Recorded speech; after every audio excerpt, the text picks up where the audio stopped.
man hates everything. What's going on, Bulls Nation? Welcome into the CHGO Bulls Podcast. Coming to you live from our studios here in West Loop, downtown Chicago. Apologies for the minor delay. I'm Pat. You can follow me, Bulls_back. Big Dave. Bow. BAWL Sports. Bow. Our guy, Joey Spathis, fellow producer on the controls. He's at Joey Spathis. We're CHGO_Bulls. Yes. Goat has the day off. Hope he is enjoying himself somewhere. The man works hard. He does. We are still here, though, on the Bulls off night tonight. Figured we would talk a little bit about the newest, most popular Bull, Onuralp Bitim. Oh, my God. I mean, dude is saving some Bulls fans from deep, deep despair. This is true. I am in that club right now. There he is. There's one. And also thought we'd take a look at the matchup coming up tomorrow night, because it's kind of a big one. It's Bulls-Bucks, the regular season, the fourth and final regular season meeting between those two teams. Bucks have a 2-1 edge on the Bulls in that one, and it's the first time the Bulls and Bucks will play each other since the crazy drama that was one of the biggest headlines in the NBA this season. The Adrian Griffin out, Doc Rivers in switcheroo. The switcheroo. Dave, how are you? Oh, man, you know me. I'm always all right. Always good. Joe, you good? I am good. I have enjoyed, I'll be honest here. So when we're in season, we don't get to come in as often during the normal times. And this is still sort of late for an off-day show, 6:30. Right. But came in around 5 or so. And it's always nice coming in during the season and seeing members of the other beats, because we don't get to see them as much. So I was chilling with Ryan and Cody and Greg Boyson, and Sarah was just leaving. And so I always enjoy these days at CHGO. Yeah, when you get a bit more of the overlap of, our colleagues, our friends, people on the other beats where, we're in season, us, the Blackhawks crew too, kind of, call it the graveyard shift, if you will. We're here at night. And I roll in late afternoon, early evening, if it's a game night, to get ready for pregame. And it's like sort of like a shift change. You'll see a couple of people on their way out at the end of their day. Maybe the sales guys. Right. So, usually the sales guys are, maybe still here for a little bit of when we arrive, but sometimes they've checked out. Yeah, it's nice when we're here a little bit earlier, because we're like, oh, right, we work with other people here. This is true. There are other people here. We usually don't see them, but Joey's right. It's good to see them, especially because they were in spring training. So they're in Arizona, out in Cali. Shout out to Cody, shout out to Vinny, and Ryan as well. But, it was great to see them, talk about their trips, talk about wrestling. Talk about it is nice to get the Bears guys out of here, though. They're over in Indy doing draft combine. They're probably the least. I probably interact with them the least. They're never here. Yeah, it's like they're always here, but when they are here, their show's at noon. Exactly. No, that ain't happening. Never overlapping. That ain't happening. They're either here in Chicago doing shows at noon, or they're out of town. But we probably go to their events the most. It's true. So we catch up. We make up for it. You know what I mean? For what we don't see here, we see at those awesome tailgates. Make sure you guys are diehard and sign up. Save 20% when you become one. I'm assuming they're going to leave Braggs in Indianapolis, because we made the trade. Yeah, the trade is the down. The Bulls are going to get Tyrese Halliburton, and the Pacers can have Greg Braggs. Oh, what's the one thing they're going to love about Greg Braggs? What's the one thing he can bring to the team? I mean, his brick-by-brick mentality. Yeah. I think it's his desire to always take his shirt off. He also has that. Yeah. He's ready to snatch his shirt off. And I would honestly like to see him and the bald-headed menace have a conversation. Oh. I would. I'd like to see that because I think Braggs would lose his mind and go crazy and do some Bragg stuff. I think awesome Braggs has a sort of a similar – I think he can align with the ideals of the bald-headed menace. Two hard-nosed guys, like – I think Braggs would look at the punch clock, say, all right, There's some meatheadedness in the overlap of their Venn diagram. Yeah. I agree. And you're right, Justin. Braggs killed it this week. And the previous time they were out there as well, man. That dude's a star, like, for real. Yeah, they had some great guests rolling through the CHGO Bears Combine content this week. They had Rich Eisen on today. All Braggs. Awesome get. Yeah. All Braggs, man. Among many others. Mike Florio, I think, was joining them today. Too. Yeah, Jeremy Fowler. They had some great guests, man. That's a great show, man. Very cool. A really great show.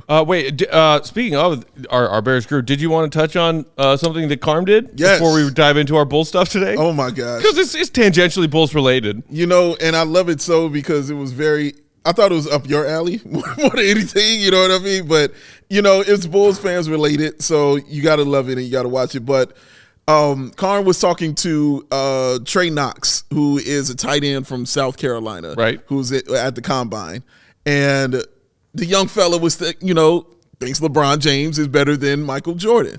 So, Karn had to let him know, one, how wrong he is, and then educate him at the same time as to his facts. Because if you're going to have these arguments, you got to have your facts right. As Mac tells you, your spelling got to be correct and your facts got to be right. So there's some video of this, Joey. Do you mind showing the people what Karn taking this young fella to school? Trey, who's the only player other than Akeem Olajuwon to have 200 steals and 100 blocks in an NBA season? I would assume Michael Jordan. How many times do you do that? Twice. There we go. There we got two. How many times did MJ lead the league in scoring? What was it? 9, 10 times? 10 times. Yeah. How many times did LeBron lead it? Who's the second best scorer when Michael was around? Who's the second best scorer when Michael was around? Who was his competition? Who was he playing? Are you? Karl Malone? He had 28 points a game. Shaquille O'Neal? Young Shaq, who couldn't shoot free throws? Young Shaq old Shaq couldn't shoot free throws. Yeah, that's what I'm saying. And Jordan was getting foul call after foul call after foul call. Yes. You haven't seen the video of him running up to the ref saying he fouled me and they called a foul? I saw LeBron do that 85 times. And they didn't call it. Le Flop. Did they ever call Michael that? No. I mean, who guarded? Okay, then let me ask you this. Yeah, go ahead. When Mike retired, yeah. why were the Bulls one game away from going back to the finals? If he was so good, they weren't. They were a series and a game. That's what I'm saying. But they went to a game 7. Trey, they lost in the second round of the playoffs. No, they did not. They lost they did. in the conference finals. No, it was semis. It was the semis. It was the semis. They didn't make it to the conference finals. How many championships have they won since Mike's left? Serious. How 30 years now? Okay, then that's that. Trey. Before Jordan got some teammates, how many times did he get bounced out the first and second round? Hold on. How many perennial losses? No, answer my question. He lost in 84, 85, 86, 87. They lost to the Boston Celtics, one of the greatest teams of all time. Okay. And the Detroit Pistons, one of the greatest teams of all time. Who guarded LeBron in the finals in Dallas when he scored 8 points in a game? Who was guarding him? Was his name J.J. Barea, who's about 5'5"? Yeah, that's true. They were up 2-1 in the series, lost and to they Dallas. choked it. Yeah. I understand. Well, come on. You're disqualified. You disqualified yourself. How? All right, to calm this down, where does Kobe? Yeah, let's talk ball. We'll talk later. I want to have. I have so much appreciation for what our friend Mark Carman did there. I mean, was he badgering an NFL draft prospect at Combine Week about something that had nothing to do with him or football? Yes. Is that a little weird? Yes. I don't know why that exchange originated. I need the backstory. I don't know how it came up. Yeah. But I will say this. The reason I appreciate that is because Carm took the time to educate a young person about the lore of Michael Jordan, which some young people who debate each other on NBA Twitter all day, every day, and incorrectly, every year for decades now, do so with facts that they think are facts that are just flat out inaccuracies. The example of, well, if MJ was so great and so important, like, well, how did the Bulls get to one win away from the finals without him? No. They didn't. And see, that's where if it were me in Carm's shoes, I would have said, you're an idiot, goodbye. The difference. Debate over, you're not worth debating with. The difference. Because that's kind of always my approach. And maybe it's a bit elitist and mean. A little bit. As soon as I hear someone, and then he doubled down on it, he's like, no, yes, they did. They were one win. As soon as someone comes at me with that, and I know they're wrong, bye. Conversation over. To hell with you. Read a book. Oh, and finish your other part, Matt, that he said losing in the first round from 84, 85, 86, 87, and 84. That's the other detail where he was wrong. He threw in 84 as a year where MJ lost in the playoffs. Didn't happen. No, he was not in the NBA playoffs yet because he was still a Carolina Tar Heel in the spring of 84. Yeah. Educate yourself, young man. Yeah, and the first year they did not go to the playoffs, by the way, also his rookie season. The season where he put up 28, 6, and 6. As a rookie, and shot over 50% from the field. Oh, but then he came back from a injury that cost him most of the season in 85-86. Right. And then what did he do against those historically great Boston Celtics? Well, game 1 he had 49. I remember that. Something happened game 2. Something went down game 2. Maybe. I'm seeing a 6 and a 3. And Larry Bird said it was God, right? Finish the statement. In Michael Jordan's body. No, good effort. No. Close. God in basketball shoes. That was God disguised as Michael Jordan. Yes. That was close, though. At least here's a young person who's read a history book. It's hilarious that Carm did that. It is an NFL draft prospect. But you gotta correct these young people. Got to school the youth, man. There's nothing wrong with schooling the youth and letting them know exactly what the truth is. If you're gonna have these debates, and I don't mind having these debates, got to let them know what the truth is. I just had one with a friend of mine who was having LeBron debates, and I was just going down, just chopping down all his art. I'm like, that didn't happen. That didn't happen. That's wrong, and that's wrong. This. He was like, oh, really? My favorite part is when you have those debates, and you be like, oh, yeah, Mike did that? yeah. Twice. That's the other part. He's like, he did it 2 times. You know what I mean? That's the best. Esteban says goon of the night material right there. Jelly with cold-blooded Carm. There is only one true God. Shout out to Fish. Oh, man. Yeah, he's special, bro. It's Michael Jordan. That was great. Shout out to Carm. I would love to know this backstory, though. Yeah, no. When Carm gets back from Indy, we need to hear the whole story of that exchange. Because on this show, and let's have a conversation. This is one of the things I've always liked about Carm, who is a basket case of a person. And I say that in the kindest way possible. Damn. He is always as passionate as I am when it comes to explaining to people why they're wrong when they are like throw any kind of disrespect or shade at Michael Jordan. Yeah. Carm will not tolerate it. No, he won't. And I love that about him. He's not having it, dog. He is not having it. It's the best, man. Oh, man. Oh, it was the greatest. It's awesome. Awesome. All right. So with that, let's actually shift our focus here and talk about Bulls stuff. Mm-hmm. The hero of last night, Dave. Yes. There were a couple heroes. We talked last night postgame about how Drummond had a monster game. Yes. But the most exciting thing, I think, that Bulls fans were vibing with last night was a legitimate first look at Onuralp Bitim, who recently was promoted to a standard contract to join the Bulls' 15-man squad. And with Caruso taking the night off on top of all the other injuries, Craig out, Zach LaVine out, Patrick out, we were like, are we going to see some Onuralp tonight? And we did. And not only did he come in, immediately knock down a confident 3, he continued to make things happen in a variety of ways on the offensive end. He ended up knocking down both of his 3s, made that super sexy floater in the lane when he was facing the defense closing out on him after he had knocked down a 3 or 2. Hit big free throws late in the game. He did. And then Billy Donovan continued to ride him through both overtime periods. Yeah, stuck with him. He also made quality, smart plays on the defensive end as well. Yeah. It was awesome. It was, and he's not known as a great defender. But the IQ was obvious, and I think that was mentioned by Billy and DeMar DeRozan. Talked about his IQ. Both of them just were like, no, his IQ is there. It's there, is the word they kept saying. Basically saying he's got it all, and in my head, I'm like, if you knew that, what the hell is he not on the floor for? But I digress. He was awesome. That was, like he said, a dream come true for a guy like that. And he was just so happy.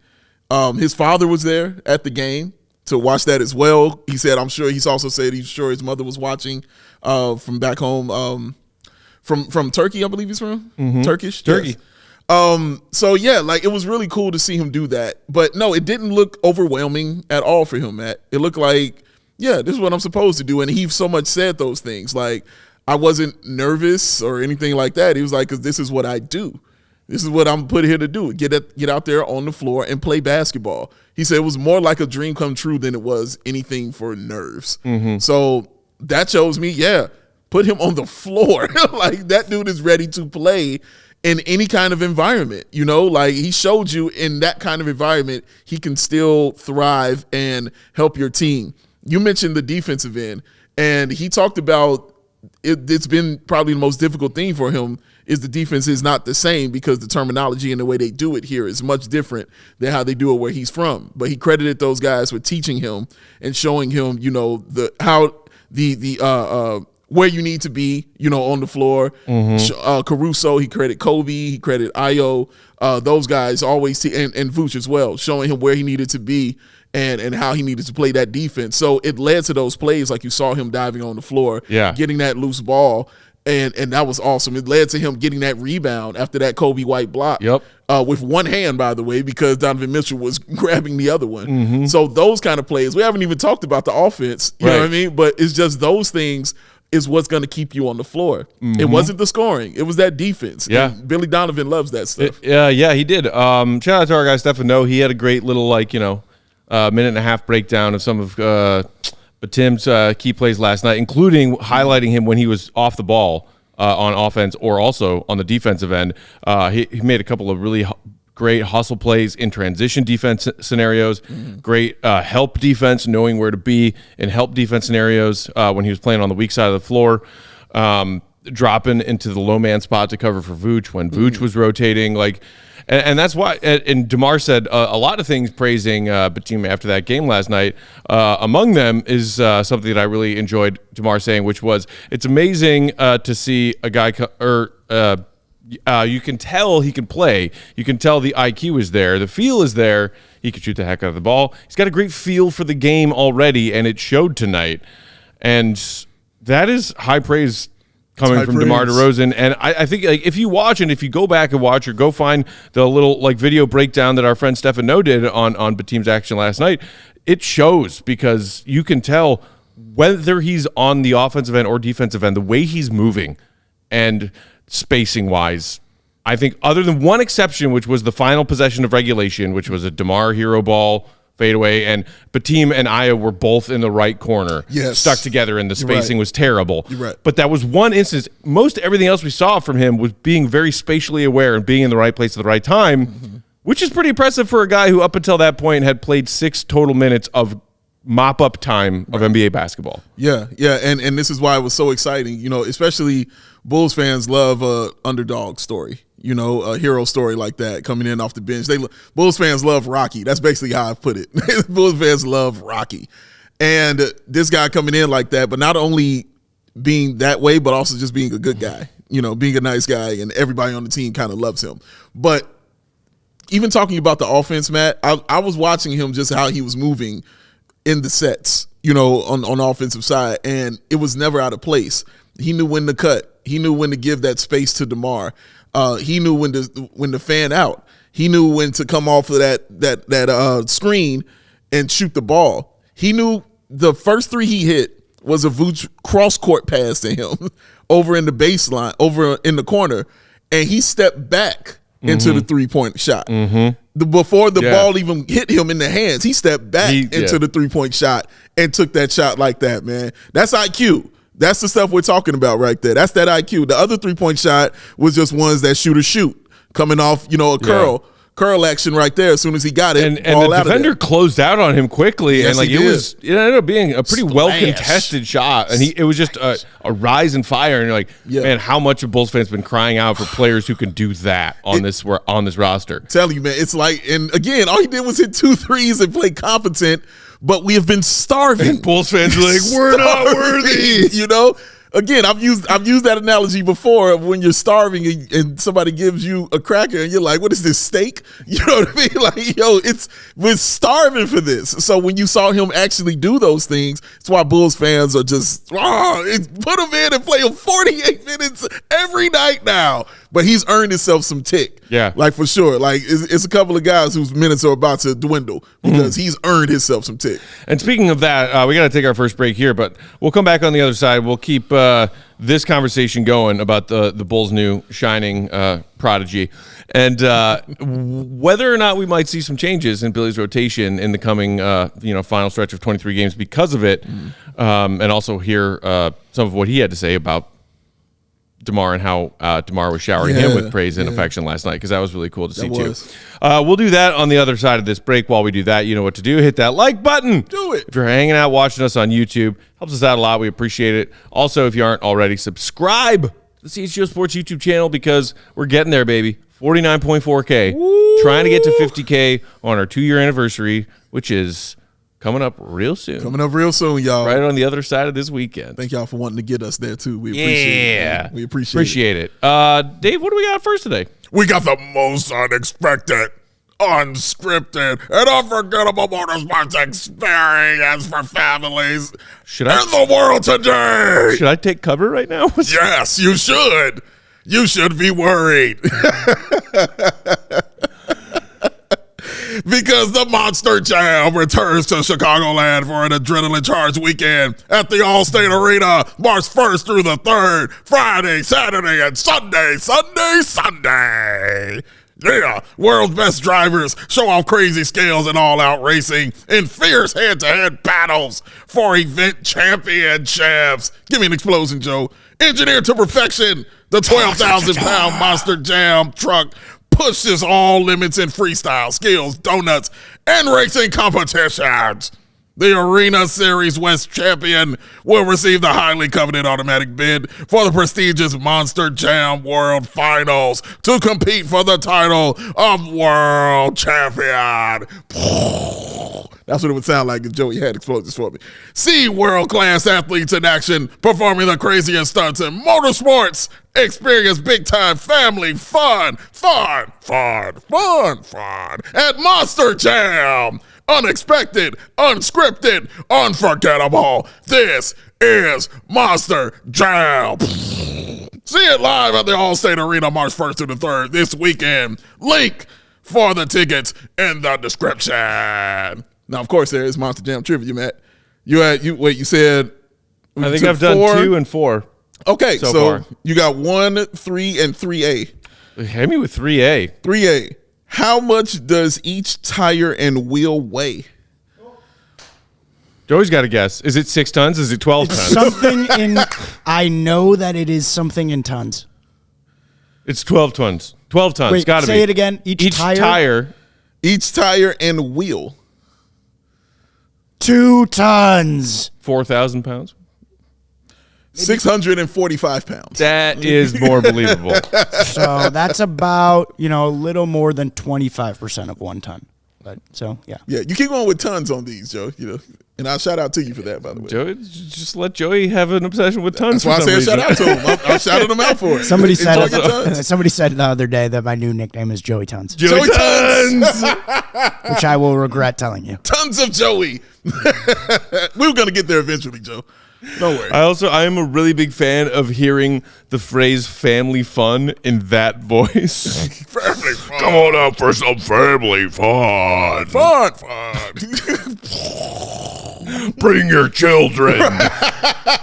We promise they're safe. Especially the ones we've been watching the whole time. Bring them out. Because we're going to have fun. We're going to drive these monster trucks off a ramp and let your kids lay down underneath it. They'll be protected. Kind of. Disclaimer, just kidding. That's not what happens at all. Jam. Never will happen. They are very, very family check it friendly. Out. Bring the kiddos. It's a great Honestly, time. Bring the kids. They like cars and trucks and explosions. Who doesn't? All right? Have a good time this weekend at the Allstate Arena, y'all. Something that's also fun is Prize Picks, daily fantasy sports, the largest DFS platform in North America. They're the easiest and most exciting way to play DFS. It's just you against the numbers. That's it. Instead of battling thousands of other players who are down in their basements with their spreadsheets and their glasses pushing up between the bridge of their nose. No.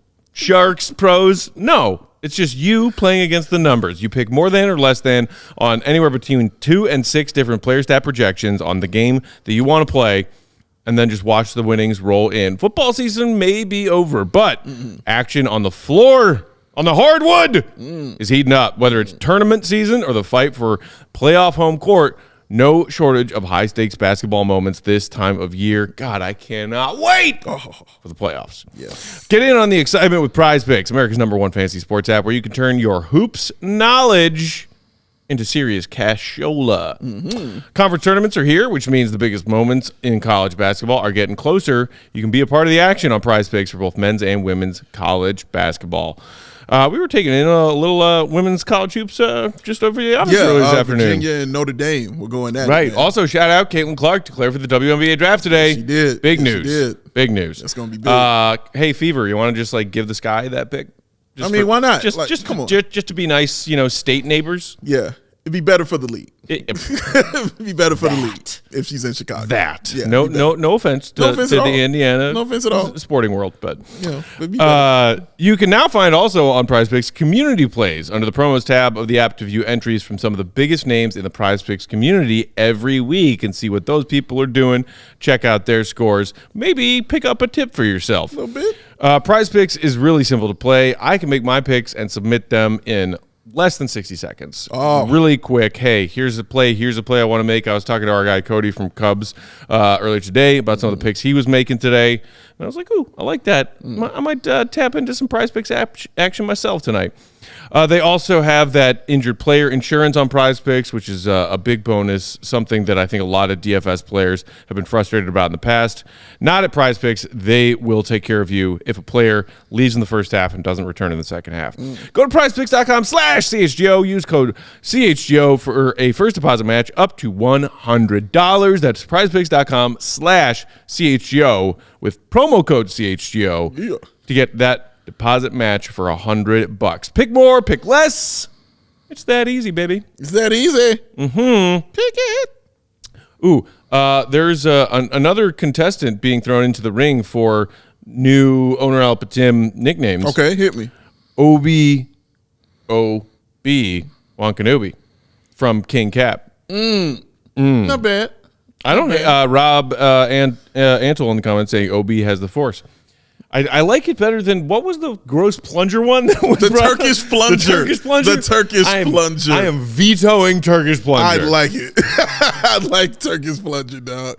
Matter of fact, I thought about it on the way here. I was like, you know what? Turkish plunger, I like it. I like it. I like the way it's at. Maybe it's because I'm thinking of Turkish hammer. Yeah. Because that's what Omer Sheik, shout out. This is one of the great Stacey nicknames. Yes, it was, man. So maybe that's what's playing in my brain. And just throwing plunger on there just does it. But I just like the sound of it, man. So fine, put something else if you don't want plunger. Give me something else. We're gonna keep spitballing. Yeah, we're gonna toss them out there. I do really like this simplicity of Bitim. Bitim. HIM. Just throw an H into his last name because he is him. He's the new front runner for NBA MVP this season. Obviously, with the tilted brim. Speaking of him, team had a wonderful thoughts last night. Will and some of his fellow beat members posted a video of him talking at his locker room post game. Yeah, and you could just see he was glowing. Oh man! After getting that opportunity and having that career experience, and Donovan said that he was happy for him, saying that Bitim had worked really hard. For any young player, when the opportunity finally arrives, get that first opportunity, and it plays out the way it did. Donovan said that was really cool, and he said, it helps that Onuralp's a great guy because you could be so easily happy for somebody like that when they get a moment like that. Yeah. But as far as the praise that he also got from his teammate DeMar DeRozan, Bitim said, Debo told me that he was proud of me. That means a lot to me. I grew up watching him. He was one of my idols. And right now we're on the court together. We won together. And him, and then hearing that from him, it's really a huge blessing. It's cool, like, man. It's just sort of like a nerding out, fanboying kind of experience for a young guy who was, had some acclaim playing overseas. Like, he was a very, well-decorated player over in Turkey. For sure. Then comes over to the States, gets a chance with a G League roster, has some solid minutes for the Windy City Bulls, and then because the Bulls are short-staffed, gets a call-up, and in his first real tick, he plays like that in a game that dramatic where his team comes out on top of one of the best teams in the conference. That's like fairy tale storybook shit for a player getting their true NBA debut. No, without a doubt, Matt. Like, this is what you write movies about, these kind of things, man. And he'll never forget this as long as he lives. He'll regale his children and grandchildren with these kind of tales about his first time playing in an NBA game. This is Jeremy Lin kind of thinking, you know what I mean? Like, not to that level, because Lin was obviously on a whole nother level as far as, what he was doing, but just that kind of feeling is what it does. Or the young man, I can't remember, but he played for the Lakers, but he was like almost 40 years old, but he was like a really old G League player, and the Lakers gave him his first time ever opportunity to play in the NBA, and when he got in and played, he balled clean out in that first game, man. So it's those kind of things that you think about. And he just played really, really, really well, man. Like, I can't stress that enough, of a guy who just, if you go back and watch the tape, just watching him float on those sets on offense, man, knowing when to cut, knowing when to take his man with him.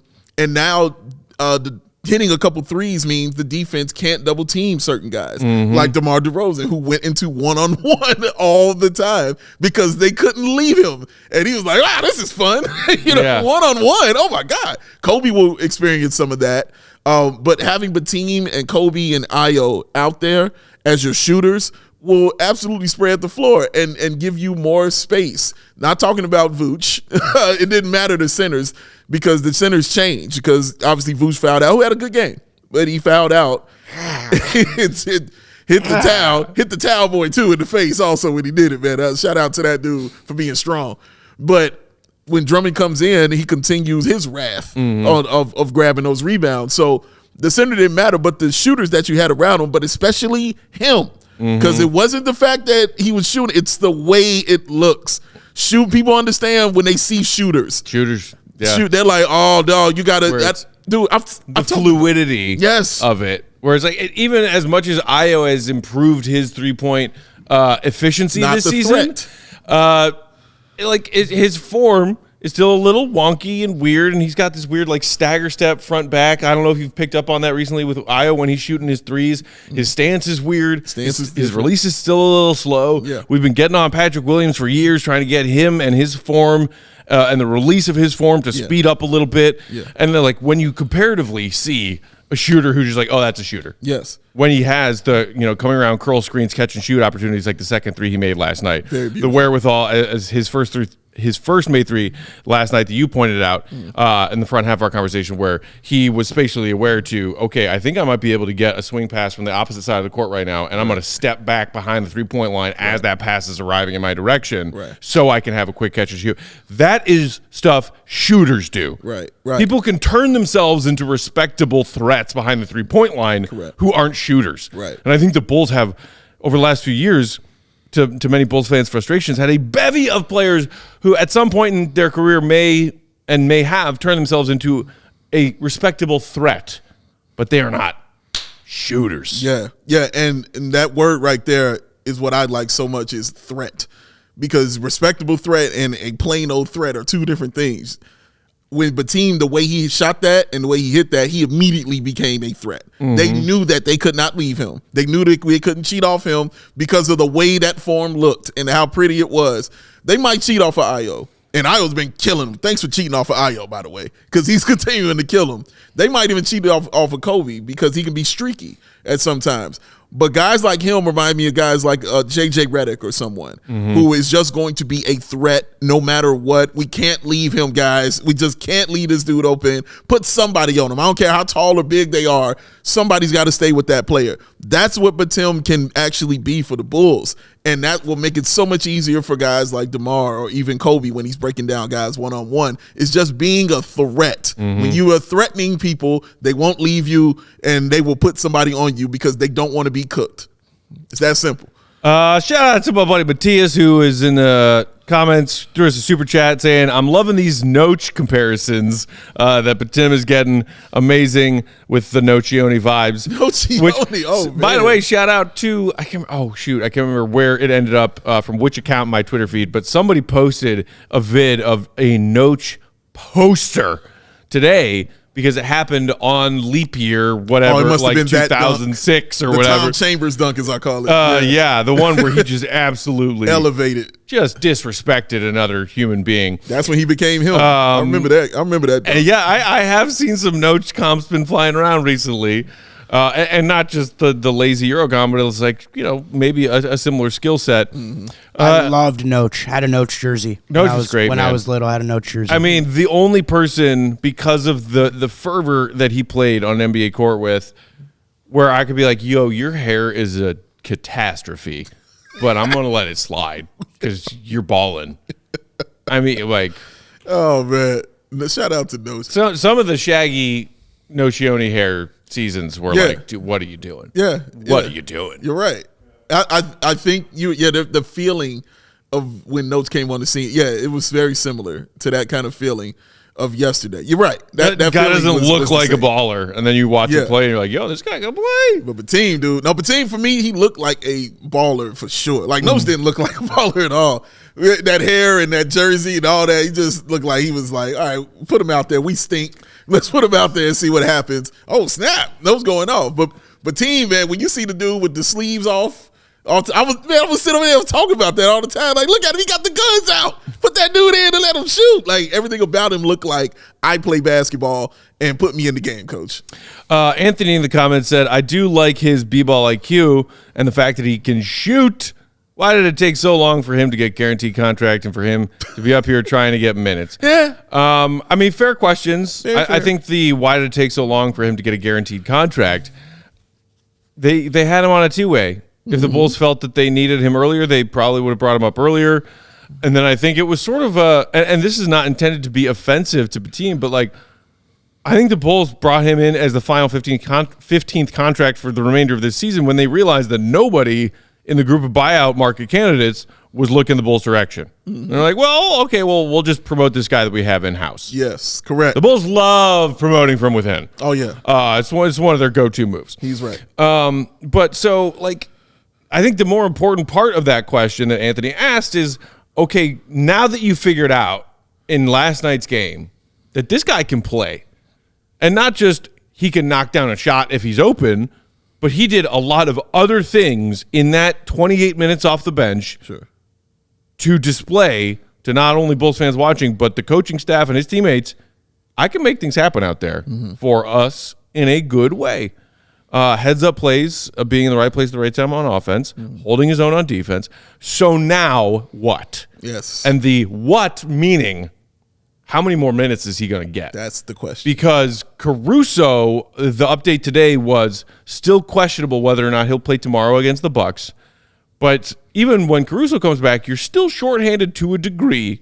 And in the same game where we saw Bitim say, hey, here I am, and I am useful, like a hurricane, we saw Jevon Carter do some of the dumbest shit I've ever seen. Oh, man, dog.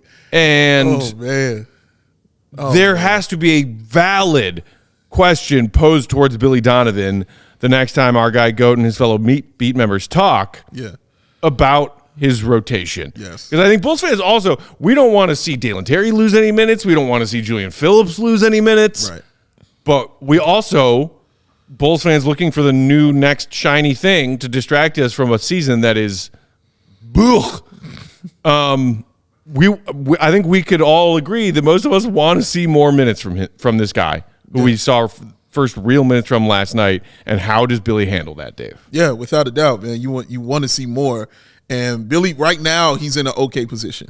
Billy Donovan, I'm saying, as far as, okay, I know where I can move him around and get these minutes here and here. It's going to get tougher when guys like Torrey Craig come back. It's going to get tougher when, like, Caruso gets back in. That's when it's going to get, oh, man, okay, then you're going to have to see Billy, be situational in certain decisions that he makes out there on the floor. That's what's going to be interesting. But yeah, he's clearly earned his minutes. Anytime the coach leaves you out there for 20+ minutes, it doesn't take you out the game, like for a double including overtime. Two overtimes. Yeah, in a double overtime joint. Like, that's crazy. Like, in your first ever game, I'm showing you that kind of trust. Billy Donovan? Like, yo, that's saying a lot. Because Billy Donovan is stubborn in those senses, guys. He's very stubborn in that. So for him to go ahead and do that in your first game says a lot about what is going to be his role going forward. He's going to get tick. Yeah. The guys like Dalen Terry, I think his minutes might come down. I think Julian Phillips' minutes might slide a little bit. I think Jevon Carter's minutes might they're They're taking a serious pay cut. Lords Obey in the comments just said JC can go cry in the van. We need OB. I don't know if that's a van, maybe a car. I just assumed he said van because, you know. Yeah, no, I guarantee you that's why he said van. Shout out. But yeah, man, like he's come in and he's taking those minutes because not only the size, but not only the shooting, but the defense and the IQ and the know-how. Mm-hmm. Like when you watch Jevon, man, like that layup he passed up, bro, was brutal.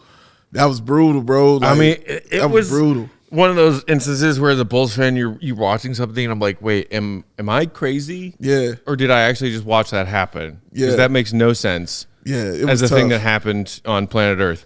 It's the yips, like you said. And then it gets picked up by other larger like NBA media accounts. Yeah. Like Bleacher Report posted that. Yeah. Hoops Wire posted that. A whole bunch of different NBA accounts saw that one play from Jevon Carter and were like, let's all have a laugh. Right. And it was like, okay, we're not crazy. That was inexplicably dumb. Yeah. We all watched that guy in a Bulls jersey do just now.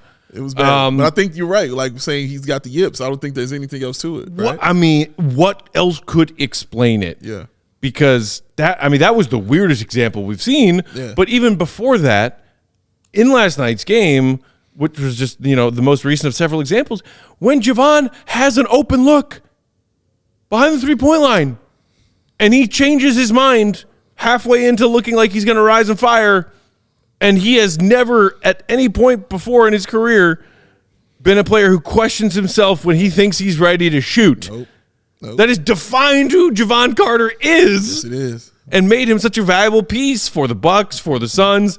If I'm open, I'm shooting this. Yeah. And for the first stretch of this season as a Bull, he operated that way. Yes. And then for whatever reason recently, and I don't know if it's because he got back into the rotation after a stretch where Billy stopped trusting him and he wasn't getting minutes, where he's starting to second guess himself and question this. Now it's just like even the simple default things that you would expect to get from Jevon Carter, he himself is complicating for a reason that doesn't seem to be there. Yeah, man. And it's weird. And you're right. If I could hang my hat on it, as far as I've seen you do something like this before, like you said, in your career. And like you said, I've been following him since college, bro. I don't recall this, ever being this way. Yeah. And it sucks for somebody who wanted this so bad to be here in Chicago, to play for the Bulls, who was rendered speechless when we would ask him, what does it mean to you? Mm-hmm. What would it mean to you put that jersey on? He couldn't even comprehend the thought.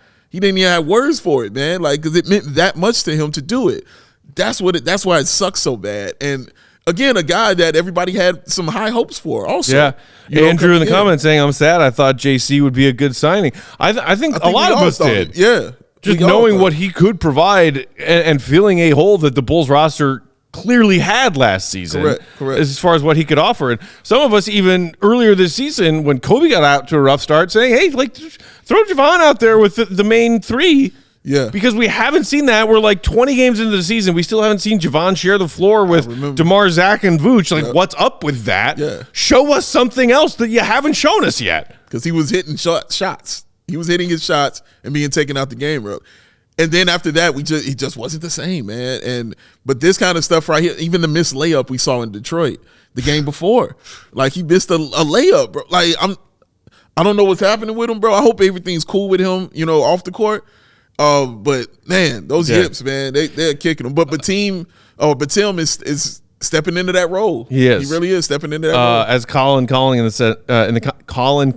in the comments, there's a tongue twister, said Carter used to have Denzel confidence. Oh. Also, shout out to our guy Jelly, who said, from the Windy City games and highlights I've watched at Bitim, I was floored to see the same handles from those games transfer to NBA level play. Yeah. And it was just that one possession, but when he attacked that closeout, and it led to him hitting that just silky floater in the lane, I was like, okay, not only is that showing B-ball IQ and awareness, I've knocked down a 3 already tonight. Now I'm going to attack this closeout. And then having the handles and the touch and the finesse to pull off the rest of that play. Yeah. That's all impressive stuff. And you usually, and I tend to say when I'm watching G League stuff or, getting ready to watch a player called up from the G League, oh, okay, so they did it in the G League, but the G League ain't the NBA. Mm-hmm. I say that all the time because I truly believe that there is a wide talent gap. Yes. And the best of the best in the G League get their shots to play real NBA ball. Sure. whether it's Bitim last night or, somebody that we rooted for, got a chance to get to know a little bit better in Summer League last summer, Jevon Freeman Liberty. Yes. Getting his shot with Toronto. Like those certain G League players who you're like, this guy might actually be able to be useful to an NBA team. Spencer Dinwiddie. Right, exactly. It's why the NBA invented these two-way contracts. Yes, correct. So I am excited. I hope we see more minutes from him in these final 23. Yeah. Because I think you also need, if you're the Bulls, to figure out, okay, we signed him to this multi-year deal. It's a 2-year deal. And there are certain, stops. There are certain exit ramps the Bulls have with his contract if they don't want to keep him around. Yeah. They should figure out in these 23 games if they want to keep him around. Yes. They got a lot to think about. I do have a question, but I think I'll save it because I know we got to take a break. We got to take a break. But I'll come back to it. We can come back to it. While we're taking that second break, you know what to do. Bulls Nation, hit that like button if you didn't do it the first time around because our guy, Troll Joe, would really appreciate your thumbs. Yeah. He likes thumbs. Yeah. It just sounds so sweet and innocent. It's not a troll that means you harm. He's not. No, he just needs the thumbs. Can I have your digital thumbs? It's never been, I will take your thumbs. No. It's please give them. May I please have your digital thumbs? Yes, and they've handed it to him because he has a whole treasure trove full of those thumbs. I want to see that picture again. That's my favorite photo. I want a 3D printed, like a cardboard cutout, but just like a full 3D print of that hanging out in one of the corners of our office. Like I really, a box? really. Oh God, I haven't seen it in days. It's so good. What were you gonna say, Troll Joe?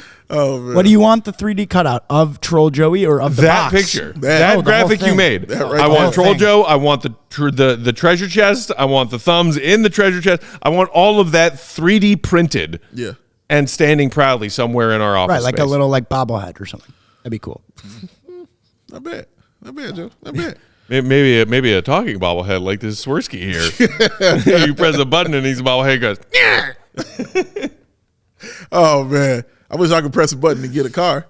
Yeah, huh? That'd be great. Guess what? You can because you got the internet. Clickety clack, clickety clack. You gonna find out about one at our guys Ray Chevrolet in the building. Yes, Ray Chevrolet is sharing their best offers all month long. With their auto show sales event.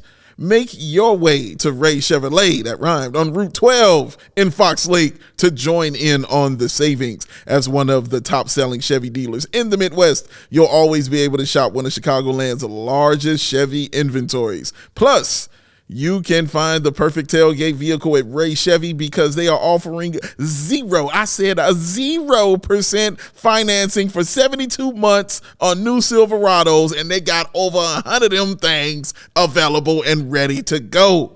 And on top of that, it's beautiful, wonderful Sunday that I just served up right there. They're pricing over 125 vehicles under $20,000, y'all. You heard what I said. 125 vehicles under $20,000. Like, can pricing get more affordable? Can't. It cannot. Type it in Google and ask. Google tell you. Now, ask Troll Joey. He'll say, nah. You can ask Jesus if you want to. He'll tell you. He'll say Can't do no. It. Can't do it. Also, he'll say, I'm still alive. Can't do it. Wow. Jesus is chilling. Is Jeeves still around? Jeeves? Ask Jeeves. Is he still around? That's a good question. I'm going to ask Google right now if Ask Jeeves is still here. He's going to say, hello, badge, welcome. Oh, my gosh. I know. It's now just called ask.com. Oh, they've flipped it. The little picture of the butler is gone. The people want Why Jeeves. are you still a website if you don't have a adorable little butler as your mascot? The people want Jeeves, all right? I wanted to ask Jeeves, not just ask. Ask.com wants to show you notifications. Block. No thanks. I know everyone loves the word free. And that's what you'll get this month at Ray Chevrolet, y'all. Guess what? Today, the 29th, the last day, you can book that free oil change, y'all. You can still book it and get it at another time, but you got to book it today and get your free oil change and enjoy your leap year before you head on into March with a smoother vehicle that you will get from Ray Chevrolet. Visit Ray Chevrolet in Fox Lake or RayChevrolet.com. They have been serving the community since 1963. Find new roads and let those roads lead you to Ray Chevrolet. Woo! You know what's just as enjoyable as finding new roads in your new Chevy car sometimes? Oh, my God, please tell me. Enjoying your peace and quiet and serenity of your home with your brand new flooring. With Empire Today, you get shop at home convenience, the right product for your needs, quick and professional installation. Need it. And a low price guarantee. Empire is the best place to get new flooring. We know this. Yes. You know this. You do. So, of course, they have copycats, but those copycats can't beat Empire on quality, on service, or on speed. So all those competitors try to do is advertise low-quality products that Empire simply won't even carry. Boo! Empire won't promise the lowest price because anyone who is promising the lowest price is doing so for products that are so crappy Empire doesn't even bother to carry them. They wouldn't put them in your home. They wouldn't put them in their home. They're not going to tell you to put them in yours. Empire's philosophy is simple. Help you find what you need. Don't overwhelm you with thousands of unnecessary choices and substitutes. What they leave out of the selection, just as important as what they put into it. You also got to check out their virtual floor designer, a wonderfully helpful feature that allows you to see how different flooring options from Empire can look in your home. Very easy to use. Snap a picture on your phone, swipe left, swipe right. It's like a dating app, but for flooring options. It's the best. You can see how it looks with the decor in your house, with the lighting in your house in different rooms. They also service their own warranties. If any issues do ever arise, just call Empire. They will send their team to come take care of it for you. Schedule a free in-home estimate today. All listeners can receive a $350 discount when using promo code CHGO. Restrictions apply. See EmpireToday.com/CHGO for details. 588-2300. Troll Joe. Empire Today. I literally knew that was coming. Yeah. Because you could read me. I like it. You know. I knew it wasn't. I knew it was troll. I know it was coming to troll Joey. Yes, correct. Right, exactly. This is what the people want. Yes, because I saw that picture and my heart blossomed into a million butterflies. That's right. Because I love Troll Joe. Dave, what did you want to put a pin in on the first side of the break? So this is the question I had. So seeing the success of Bitim and how he played, knowing he was just there on the bench, do you think this opens the door for other younger players that are just sitting on the Bulls bench right now to get some more time, some more tick? And by that, of course, I'm talking about my main man Funk. Getting in there, getting a little shot at that. Is it time? And I'm asking you this because I know how you feel about this season. So I'm like, since there's 23 games left, are you cool with just saying, fine, let's get the young guys out here and get it started? I mean, it's an interesting question. I think my answer is even if I was cool with it, and I might be, you know who's not cool with it? The people who run this team who are still trying to make their way to the play-in tournament. If Kobe and DeMar are healthy and available, knock on wood, and Caruso, takes care of this hamstring issue and is back and playing, and maybe Torrey Craig, and I'm skeptical that we will ever see Torrey Craig again this season, by the way. Sure. 2 to 4 weeks, where are we in that? I don't know. Somewhere. He's ramping up, I promise.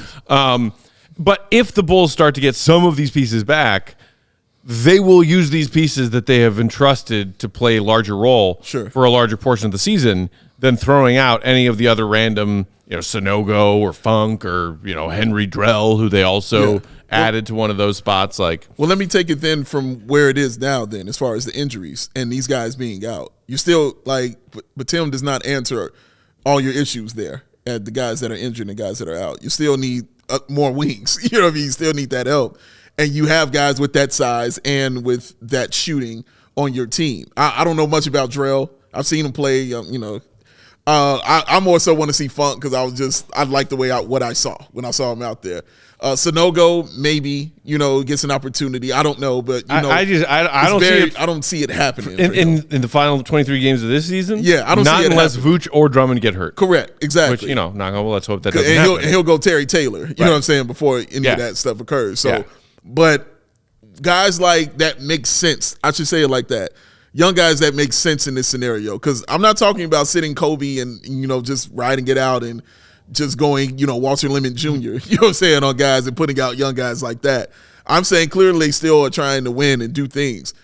Does this open the door though to see if these young guys can help you win and get some wins and get some some help on your team right now as far as the wings are concerned, as far as the 3-point shooting is concerned? I mean, or do you still keep it like it is? I get the question. My guess is no. Okay. We do not see more of them. Okay. Billy's going to work with what he has right now, and maybe Bitim has, after last night, brought himself into that circle of players that Billy will trust if he has to. Yeah. If he has to. Has to? Yes. It's been a long week. 11, it's Wednesday.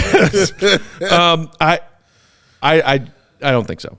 Okay. I don't think you're going to see the Bulls say, hey, can any of these other younger guys who are on two ways or, help us win? I don't see that happening in these final 23. Yeah, you're right to think that because of what we've seen Billy do. But Tim still wouldn't have been out there if any of those guys. If Caruso was healthy, yeah, but Tim wouldn't have been out there getting a shot. So instead of bringing up another two-way guy, he's going to continue playing Kobe and DeMar 65 minutes a night. Yes. And I think, does DeMar lead the league in minutes now? I think it's DeMar's lead now. Kobe and DeMar have been doing this for the last 2 weeks. Because DeMar played like 85 minutes yesterday, so I think he's in the lead right now. And I love what he had to say about the game. He was like, dude, this. He's like, this reminds me when I was a kid and you'd be playing outside until your mom calls you in and says, come on inside. And I'm like, that dude likes to play. Don't ask Kobe that because Kobe needs some rest. Let that young man get some rest, man. Just a little bit. And that's, again, why I'm looking at and wondering, can you bring in those other guys? After last night, they are actually tied for first, with each having played 2,160 minutes this season. That is a lot, bro. That's a lot of minutes. That's a lot of minutes. That's a spicy meatball. Okay, real quick. Not a whole lot of time left, but we wanted to look at this matchup tomorrow night against the Milwaukee Bucks because a lot has changed. Ooh. The Bucks, 38-21 currently. They are playing tonight, so they'll be on the second night of a back-to-back tomorrow. Ooh, that helps. Third place in the Eastern Conference behind Boston and Cleveland.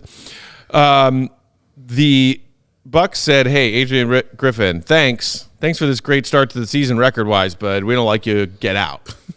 Because we've secretly had Doc Rivers been, as like a secretive operating consultant for a couple weeks now, and now we're just going to bring him in to replace you. In the 13 games since Doc took over, the Bucks are 6-7.